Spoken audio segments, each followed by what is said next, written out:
Okay, ngayon ko lang na-gets kung bakit halos lahat ganito yung earpods na gamit, yung JBL. So, nagtataka nga ako bakit yung mga kaklase ko, no, JBL yung gamit nila na earpods. Okay? Nagtataka ako, tol. Nakahiram pa nga ako nun sa kaklase ko at nung tinry ko siya, maganda yung sound quality niya, boy. And hindi ko in-expect na ganun lang pala siya kamura sa TikTok shop. Tapos nung tinanong ko sa klase ko, tol, magkano bili mo dito? Ayos yung quality ah. Ang ini-expect kong price na itong AirPods na to, nalaglag. Ang ini-expect kong price na itong JBL na to, tol, 1,000 plus, no? Tapos sabi ba naman, tol, 150 lang daw? Nakita ko nga, boy, 150 nga lang talaga siya. Ito, bago to, kakarating lang nito, tol. Bumili nga ako ng sarili ko kasi nagandahan ako doon sa AirPods na kaklase ko. Dito niya lang nabili sa TikTok shop. Sinend niya lang sa akin yung link.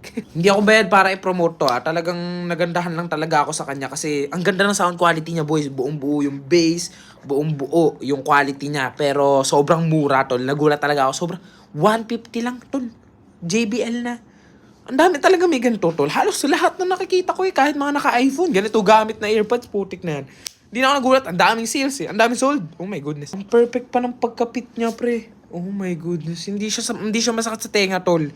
Ang tagal niya pang malobat, tol, ah. As in. Ang tagal, tol. Ang tagal niya rin malobat kaya no problem ka rin sa battery niya. Kasi magtatagal na to, tol, ng 5 hours, 6 hours straight usage. Tapos meron ka pang box. So pag chinerge mo pa siya, 24 hours, mga ganun. Kasi may box ka pa. Pag binabalik mo siya sa box, nag-charge ulit siya. Basta ayos siya, tol. Ayos talaga, legit. JBL ba naman, tol? Yung mga speaker nga na JBL, ang ganda eh.